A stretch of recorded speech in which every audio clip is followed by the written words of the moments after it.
Tonight, a pizzeria in Indiana sparked controversy. And a U.S. citizen was killed by a mortar strike. Find out the details next.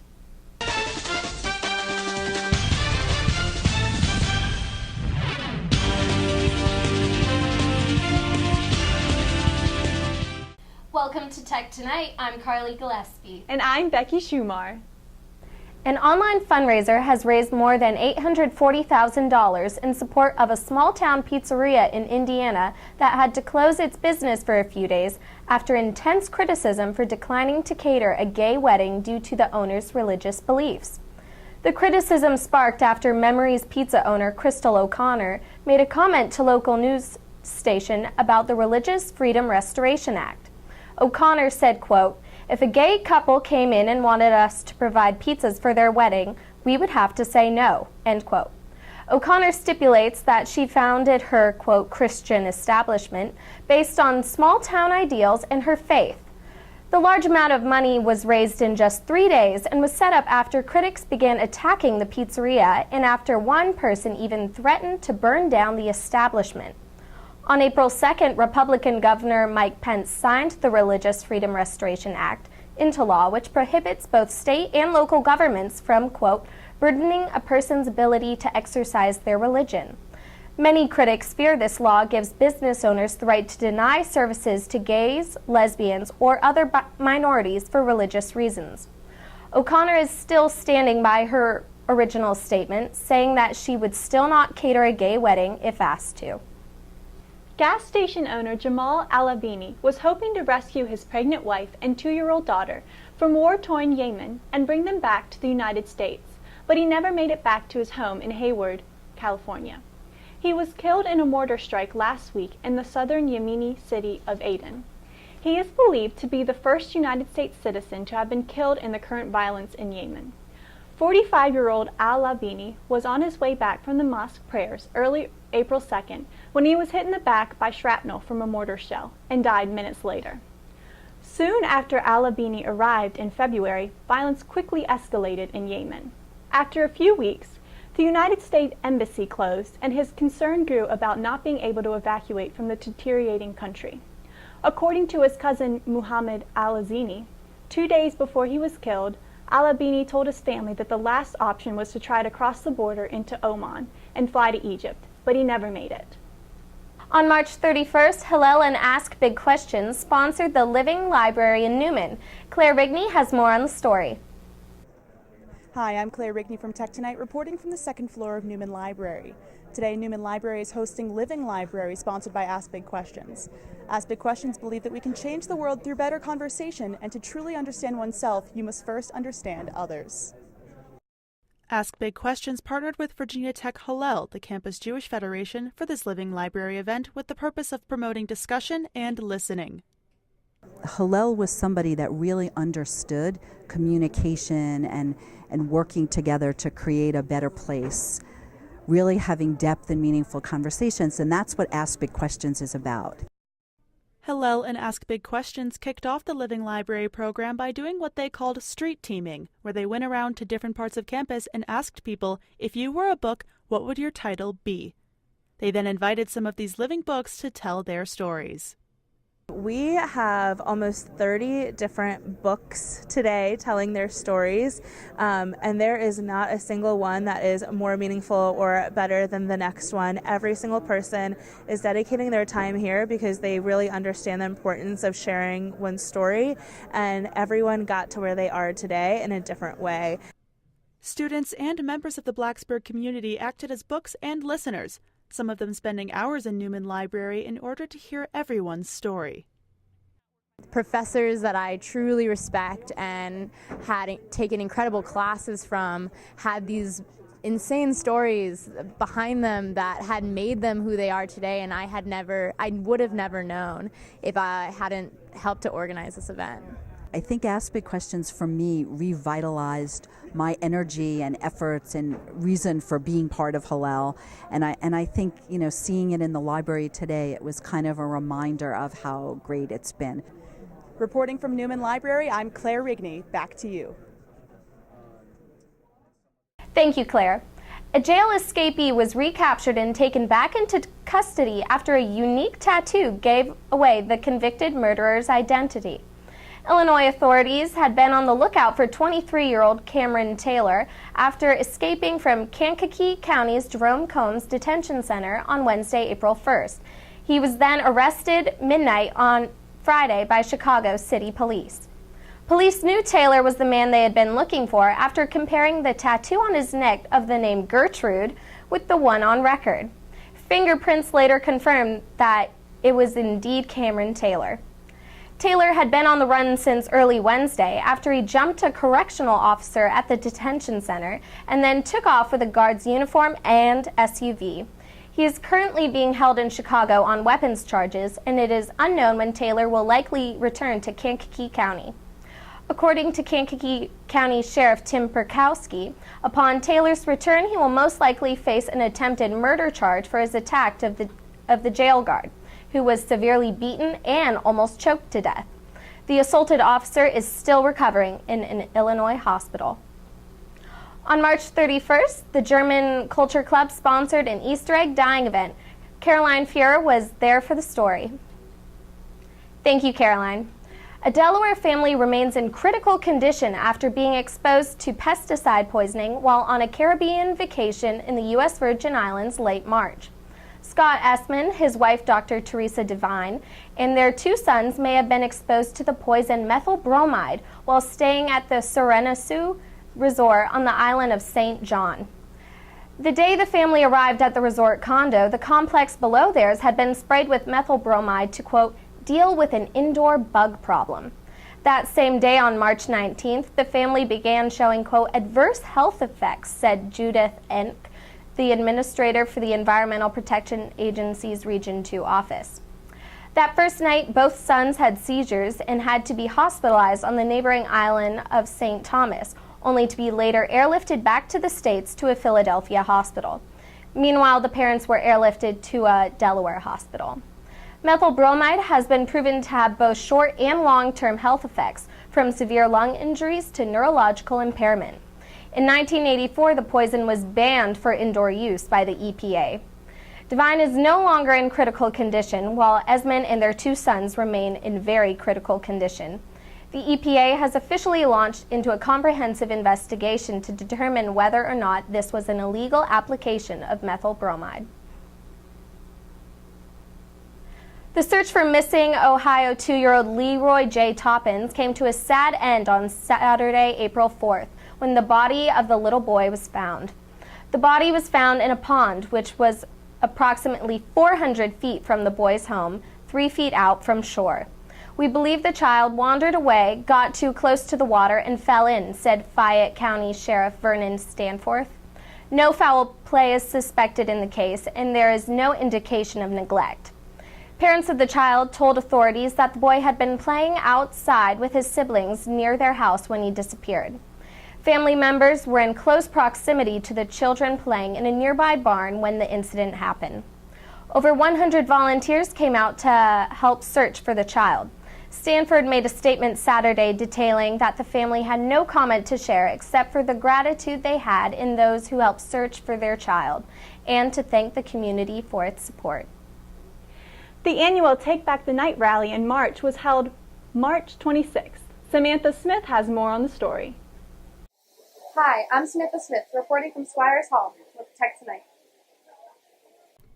On Thursday, March 26th, the 26th annual Take Back the Night rally in March took place in Squires Hall at 7 p.m.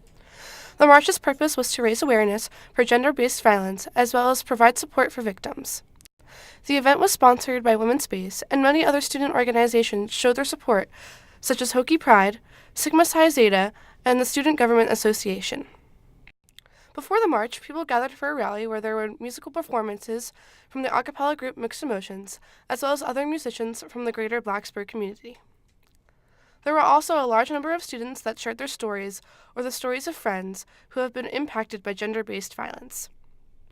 There are many notable faces in the crowd, including the majority of the Virginia Tech football team, Dr. Sands, and Board of Visitors member Nancy Dye, who is currently running for Virginia State Senate. Well, I think this event's very important because it's It embodies the Ut Prosum attitude of our students, and it's just a wonderful event to highlight the problem of gender-based violence. After the pre-march rally, attendees gathered in the common area in front of the Haymarket Theater, ready to march through the streets of Blacksburg. Unfortunately, the weather was not able to hold up. Instead, Women's Space led the march through Squires, shouting chants of equality. It was an inspiring evening filled with enthusiasm, support, and love. Reporting from Squires Hall, I'm Samantha Smith. Thank you, Samantha. A stuffed Easter bunny was intercepted by Tahlequah City, Oklahoma police last Friday. The Easter bunny was stuffed with 2 condoms and a pound of meth, a street value of around $30,000. A police dog in Tulsa County sniffed out the methamphetamine before the package could make it to the intended destination. Police Chief Nate King said, quote, "We've intercepted narcotics in the mail before, but the Easter bunny I thought was a strange touch," end quote.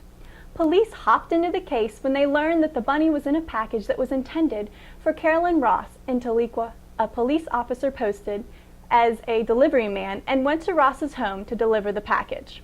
Caroline Ross confessed to knowing about the methamphetamine and is now being held on a $75,000 bond.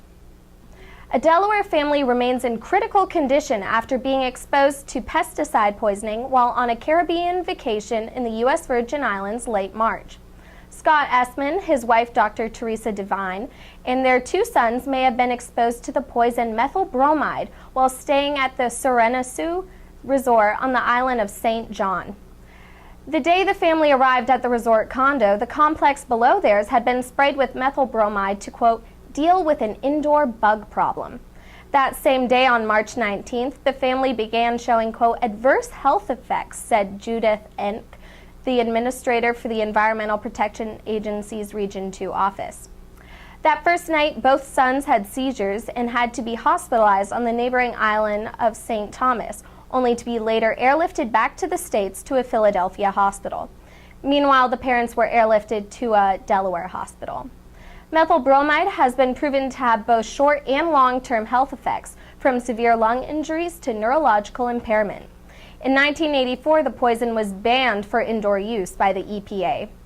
Devine is no longer in critical condition, while Essman and their 2 sons remain in very critical condition. The EPA has officially launched into a comprehensive investigation to determine whether or not this was an illegal application of methyl bromide. An increased frustration with pet owners who refuse to clean up after their pets. Many apartments in Seattle are deciding to use DNA testing to identify the culprits. A biopet lab from Knoxville, Tennessee is providing its poop print testing kits to 26 apartments, condo complexes, and homeowners in the region. Aaron Atkinson, a property manager, says the messes are all over. He said, quote, there was poop inside the elevators, in the carpeted hallways, up on the roof. They're just lazy, I guess, end quote. The dog owners are fined over $100 if they are caught not cleaning up after their pets. Atkinson said that after one person was fined 5 times in 1 week, that's over $500, people have started cleaning up. The search for missing Ohio 2-year-old Leroy J. Toppins came to a sad end on Saturday, April 4th, when the body of the little boy was found. The body was found in a pond, which was approximately 400 feet from the boy's home, 3 feet out from shore. We believe the child wandered away, got too close to the water, and fell in, said Fayette County Sheriff Vernon Stanforth. No foul play is suspected in the case, and there is no indication of neglect. Parents of the child told authorities that the boy had been playing outside with his siblings near their house when he disappeared. Family members were in close proximity to the children playing in a nearby barn when the incident happened. Over 100 volunteers came out to help search for the child. Stanford made a statement Saturday detailing that the family had no comment to share except for the gratitude they had in those who helped search for their child and to thank the community for its support. Let's take a moment for our weekly weather forecast with Tyler Tharp.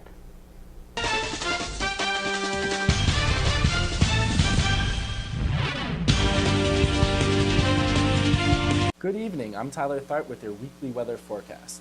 Tonight, we will have some clouds and rain with a couple of showers. Tomorrow, it'll be warm with highs approaching into the 70s. However, it will be considerably cloudy and we might expect an isolated shower or two. The sun will start to emerge on Sunday. There will be isolated clouds and some stray showers. There is a 55% chance of rain with a high gust approaching 30 miles an hour. Monday, we can expect to have some thunderstorms that bubble up in the late afternoon. However, we can expect a quiet evening. Tuesday throughout the day, we can expect a similar pattern to Mondays. Yet, it will be significantly cooler and in the upper 30s as the front pushes its way through Tuesday evening. Wednesday, it will be a little cooler with sunshine and highs just barely below 60 degrees. Thursday will be warm and sunny with temperatures in the 70s. Finally, looking out to Friday, we can expect showers and rain during the day. Back to you. Thank you, Tyler. During his Easter peace wish, Pope Francis praised the Framework Nuclear Agreement with Iran as an opportunity to make the world safer, while expressing deep worry about bloodshed in Libya, Yemen, Syria, Iraq, Nigeria, and elsewhere in Africa. He had just celebrated Mass in a downpour of rain at St. Peter's Square for tens of thousands of people who were huddled under umbrellas or braving the downpour in rain jackets. Pope Francis said, quote, "In hope we entrust to the merciful Lord the framework recently agreed to in Lausanne, that it may be a definite step toward a more secure and fraternal world," end quote. Francis prayed that the, quote, "roar of arms may cease," end quote, in Syria and Iraq, and that peace would come in Africa for Nigeria, South Sudan, and Congo. The downpour stopped by the end of the ceremony. Francis was driven through the square in an open-sided Pope-mobile so that he could wave to the faithful. Stay tuned for your news around Virginia Tech.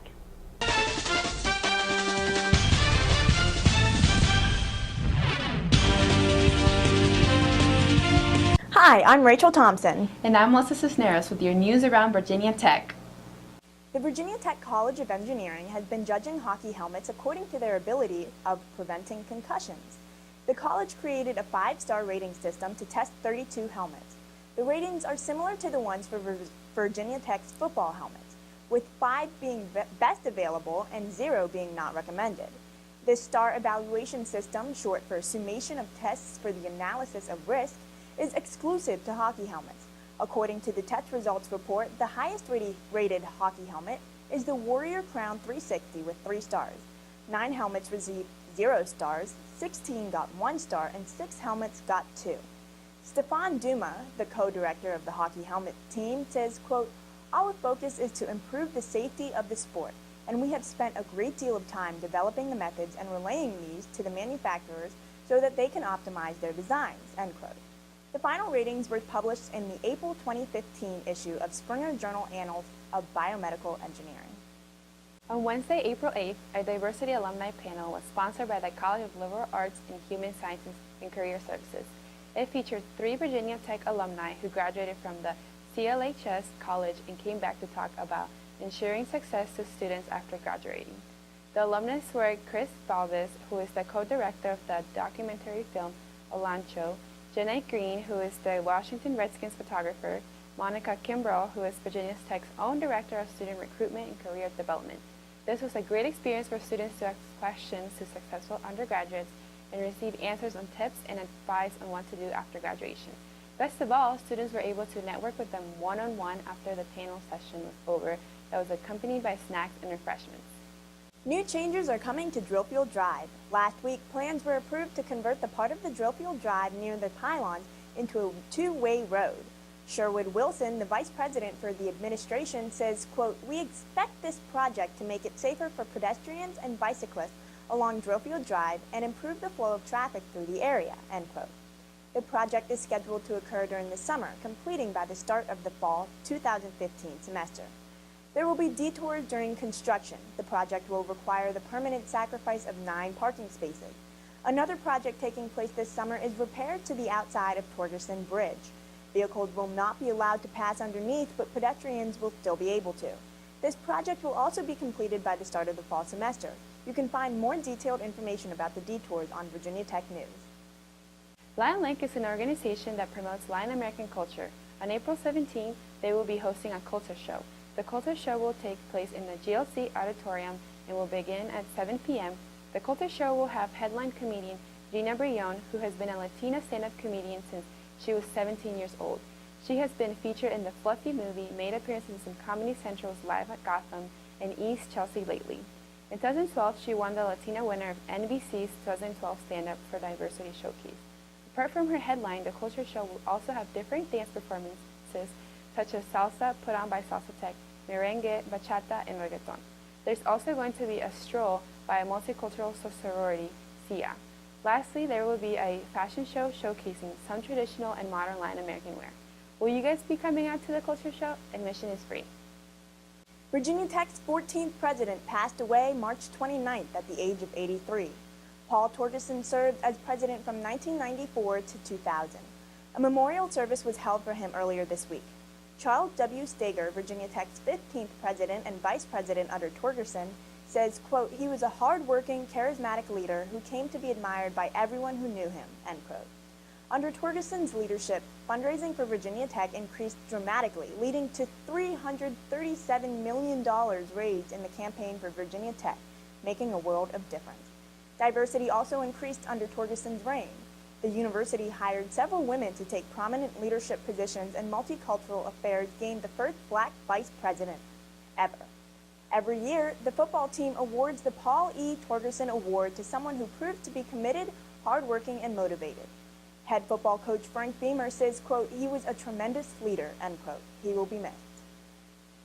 The weekend of April 11th, Virginia Tech will be having an event called Gateway. This event is for seniors in high school who have been accepted to Virginia Tech and want to further explore before making their decision.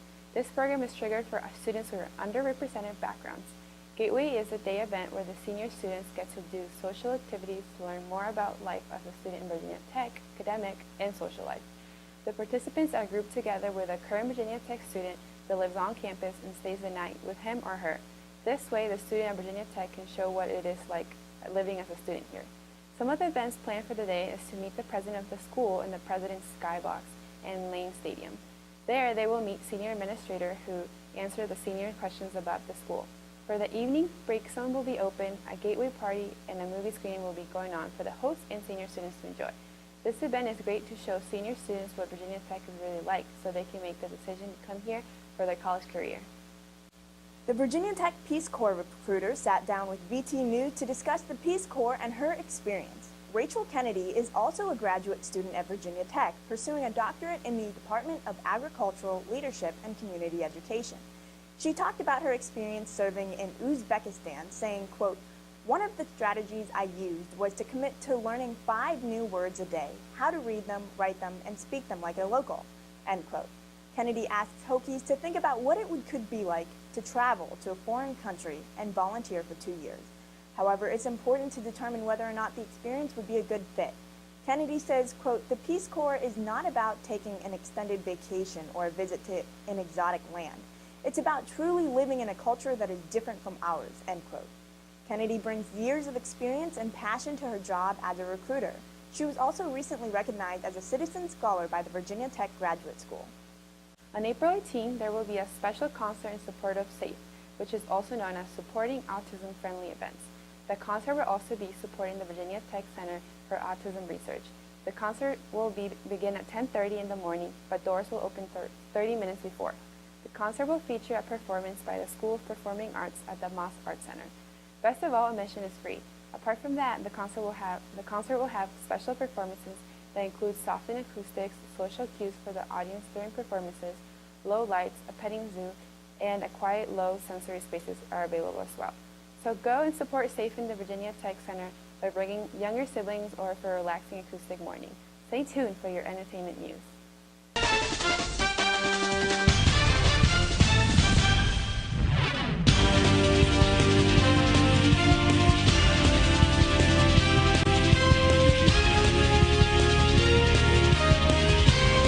Hi, I'm Megan Gray. And I'm Marissa Handerhan with your entertainment news. On April Fool's Day, Richard Harris gave a presentation on using the tools of science and journalism to make a difference. This award-winning public national radio science reporter conducted his presentation at Virginia Tech's Goodwin Hall. Harris stressed the importance of keeping society up to date on all environmental changes and events, even though the updates are tough to hear at times. Harris specifically shared his reports on the 2010 oil spill in the Gulf of Mexico. He reported trusted scientists' finding on the amount of oil that was spilling into the Gulf. The public was told that the amount was 5,000 barrels a day. However, specialists concluded that the spilling release was anywhere from 50,000 to 100,000 barrels of oil each day. Harris met his goal of making a difference through his journalism when he, quote, got people to pay attention to the issue, end quote. Fox News anchor Chris Wallace swaps political talk for Kelly Clarkson body-shaming remarks in an April 4th radio interview. The Fox News Sunday host discusses the country singer's weight fluctuation on The Mike Gallagher Show. Wallace and Gallagher engage in an on and off topic discussion on fat shaming and Little Caesars Pizza. Gallagher brings up the American Idol finalist saying, quote, "You know the singer Kelly Clarkson? Holy cow, did she blow up?" End quote. To which Wallace replies, quote, "Kelly Clarkson's got a lovely voice, but she could stay off the deep dish pizza for a while." End quote. Clarkson is not a stranger to weight critics. After the pregnancy of her daughter River Rose, many remarks were made about her post-baby body. A month before, British TV personality Katie Hopkins cruelly remarked that Clarkson had eaten her backup dancers. Clarkson responds to the criticism, brushing off the haters. She states on the Ellen DeGeneres show that, quote, "I yo-yo sometimes. I'm more fit and I get into kickboxing and hardcore. And then sometimes I don't, and I go, I'd rather have wine." Wallace has since made a public apology to Clarkson about his unprofessional comment, saying, quote, "I admire her remarkable talent and that should have been the focus of any discussion of her," end quote. Virginia Tech School of Performing Arts is sponsoring the play A Midsummer Night's Dream, directed by Natasha Stanley Johnson. The play will be shown Wednesday, April 15th through Saturday, April 18th, in addition to Monday, April 12th through Saturday, April 25th. Each showing will begin at 7:30 p.m. in Squire Studio Theater. Seating is reserved with student and senior tickets being sold for $8 and general admission tickets being sold for $10. A Midsummer Night's Dream is a Shakespearean comedy featuring love, magic, and loads of laughs. A group of young actors posing as fairies will cause mischief and craziness for the four Athenian lovers. Be sure to purchase tickets for this upcoming entertaining event. Bruce Jenner is facing a potential lawsuit after aftermath from the car crash he was involved in February 7th. The crash resulted in the death of 61-year-old widow Kim Howe, his Calabasas neighbor, after his Cadillac Escalade pushed her vehicle into an oncoming Hummer in Malibu. Howe had no direct relatives after the death of her husband in 2003. However, her estranged stepchildren are trying to collect evidence proving they had a relationship with Howe. Under California law, the stepchildren are allowed to file a wrongful death lawsuit against Jenner. The stepchildren will not be entitled to Howe's estate or property other than the possible lawsuit. It is unlikely that Jenner will be charged with misdemeanor manslaughter. Further investigation proves that the Olympic medalist was carrying under the legal hauling rate in the car, and his phone records indicate he was not texting during the crash. A sobriety test proves that he was not under the influence during the fatal accident. His two violations will likely be unsafe speed and following too closely. A full accident report will be released by the end of April to Los Angeles County District Attorney. Jenner extends his sympathy to the family, saying, quote, "I cannot pretend to imagine what the family is going through at this time. I am praying for them. I will continue to cooperate in every way possible," end quote. Last week, it was announced that the Boston native Mark Wahlberg is going to star in a film about the Boston Marathon in the following manhunt. The film is set to be titled Patriots Day and is being produced by CBS Films. Patriots Day is the second film featuring the Boston bombing to be announced. Wahlberg is planning to play Boston Police Commissioner Ed Davis.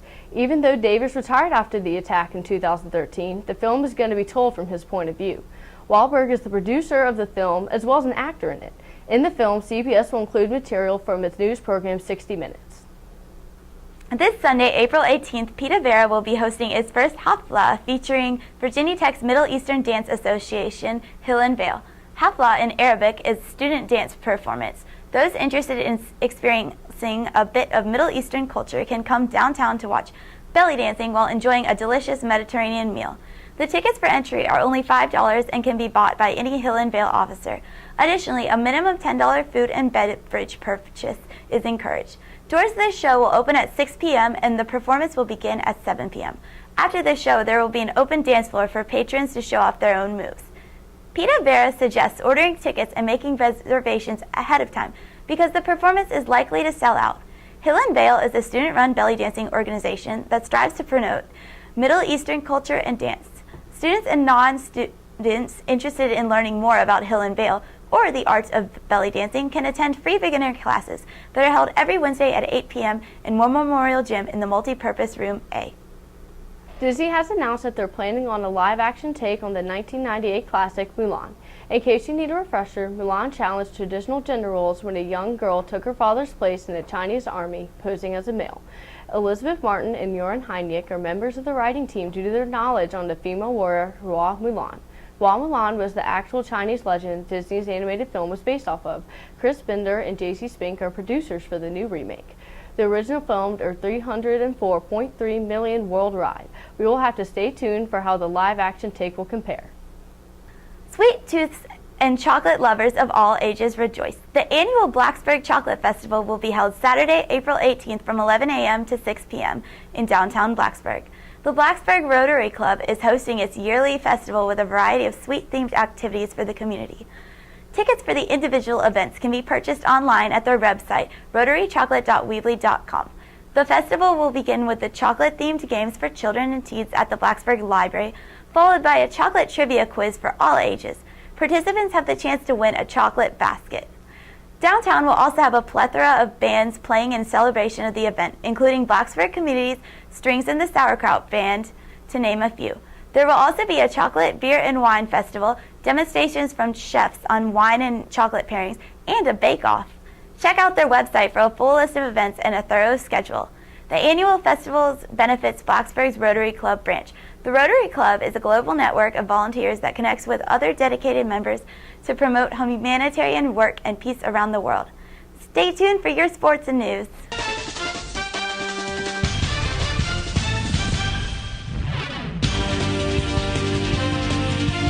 Hi, I'm Maggie Tyler. And I'm Michael Esposito with your sports news.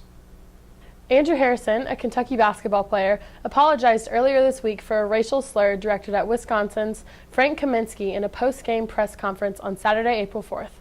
Harrison is known as a competitive and emotional player who sometimes too often wears his emotions on his sleeve for all to see. Harrison stated in a series of tweets early Sunday morning, quote, "I want to apologize for my poor choice of words used in jest towards a player I know and respect. I realize how this could be perceived, so I immediately called Big Frank to apologize and let him know I didn't mean any disrespect," end quote. Harrison was obviously upset after Kentucky's heartbreaking, season-ending loss, but that was no excuse for the unnecessary racial language that was involved. The 20-year-old basketball star is now under a lot of scrutiny following his inappropriate actions. According to Albert Breer and Ian Rappaport of the NFL Network, Florida State cornerback P.J. Williams was arrested for DUI on April 3rd. Williams, who might have been a first-round draft pick, will now invite more scrutiny from teams. He's not alone, however. The defensive tackle from Nebraska failed a drug test during the combine. Gregory's positive test for marijuana at the combine certainly raised some eyebrows from coaches, but not in a good way. As this shows negligence, irresponsibility, and just disrespect for the league, his draft stock certainly will drop. Williams' arrest will give teams pause about drafting him high, since DUI has triggered 2-game suspension under the new league's conduct policy. There was already questions about Williams, including his fleeing the scene of a car wreck last fall, which resulted in just traffic tickets from the bastion of integrity of the Tallahassee Police Department. A league spokesman confirmed that the draft-eligible players are not subject to discipline for DUI violations that occurred in college. But that's not going to stop this incident from damaging Williams' draft stock. With an opportunity to brink like the NFL, rising college stars have to consider everything that they do as it reflects on their character. If a team is willing to invest millions of dollars into you for you to represent a team, a city, you best believe they will be watching what you're doing, even starting in college. For any diehard baseball fans out there like myself, Monday was basically a holiday as the return of Major League Baseball finally came around. Opening day kicked off the regular season on a high note. The Toronto Blue Jays visited the New York Yankees at Yankee Stadium on Monday to start off the slate of 14 games. Interestingly, there aren't any overwhelming favorites coming into the 2015 season. Personally, I'm hoping for a World Series involving the Chicago Cubs, but that might be a long shot this year and for years to come.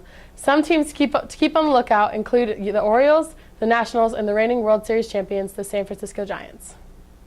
The widely popular contact sport of Europe, South Africa, and Australia is now the fastest growing sport in the United States. Rugby is essentially the original football with some obviously differences, possibly the biggest being there's no equipment. It's a rough sport that some of the greatest athletes in the world compete in. With the announcement that rugby was being added to the next Olympic Games, USA seems to be taking notice, especially considering we have a pretty good team to represent us, as does Virginia Tech. College rugby is only technically a club sport, only since it's not been added to the NCAA. The top rugby teams in the nation compete in Division 1A, which is the highest form of collegiate rugby there is. 40 of the top teams around the nation compete in this division, Virginia Tech being one of them, as we are part of the Atlantic Coast Conference. Virginia Tech has been invited once again to take part the most challenging tournament in the country for college rugby this May, known as the Penn Mutual CRC. With teams like Penn State and Army, this showcases the most talented rugby college teams. Hokies are right there with them. With their impressive team this year, the Hokies look to show the country what they got.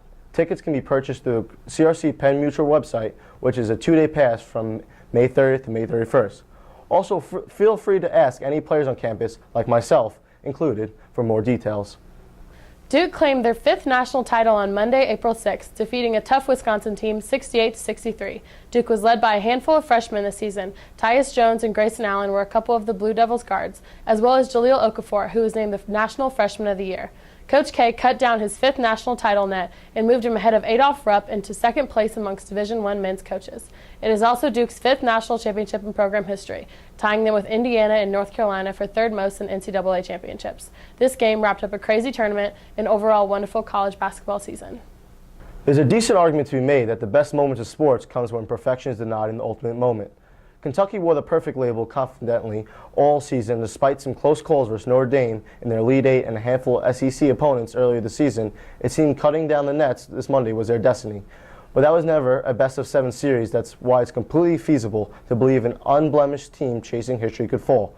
All it took was one good game from another team, Kentucky not playing its best, and that's exactly what happened with Wisconsin. Sadly for the Wildcats, their legacy as one of the best teams ever will take a hit. Because in the words of Ricky Bobby from Tailgater Knights, if you ain't first, you last. So how was Wisconsin able to take down this powerhouse? For starters, star Sam Decker came through with some big shots, especially the three-pointer over defenders when things were all tied 60-60. Decker has shot 50% from the three-point line this tournament, truly shifting games for his team. The Wisconsin offense simply outplayed Kentucky's great defense, which is considered arguably one of the best defenses ever. The Virginia Tech baseball team fell just short of winning their series against Georgia Tech this past weekend. The Hokies took their only win of the weekend on Saturday, April 4th, where they defeated the Yellow Jackets on a walk-off hit by pitch, which plunked Sean Kaselka and scored Matt Caples in the bottom of the 9th inning. Aaron McGarity got the win after coming in second relief and throwing 2 innings of that game. Unfortunately, the Hokies' walk-off luck didn't come back on Sunday. Trailing by 5 runs in just 2 innings, the team's comeback of 6 total runs wasn't enough to hold off the offensive power of Georgia Tech. Virginia Tech fell in that game 7-6, losing the series. The Virginia Tech men's golf team posted a 2-round total of 14 under par, 582, and is in 4th place entering Sunday's final round of the 3-meter Augusta Invitational. The event, hosted by GRU Augusta, is being played at the par 72 7,005-yard Forest Hills Golf Club. The Hokies opened play on Saturday with an 8 under par, 280 in the first round. Tech shot a 600 282 in Saturday's afternoon round. Trevor Cohn, a senior from Concord, North Carolina, has a two-round total under 136 and is tied for 2nd place individually. He's one of the 3 players 1 stroke behind leader Brian Campbell of Illinois. Cohn posted identical scores of 4 under 68 in each of Saturday's 2 rounds. New Mexico holds a team lead entering the final round at 18 under 558, 1 stroke ahead of Illinois. Host GRU Augusta, the former Augusta State, is at 561, 1 stroke ahead of the Hokies. Georgia and Texas are tied for 5th at 564. Houston is 7th at 567. Oklahoma State is 8th at 576. Tennessee is 9th at 577. Clemson is 10th at 578. UCF, Coastal Carolina, and Purdue are all tied for 11th at 579. USC Aiken, currently ranked record in Division II, is 14th at 579. Middle Tennessee State is 15th at 581. That's all for Tech Tonight. I'm Mike Esposito. And I'm Maggie Tyler. Tune in next week.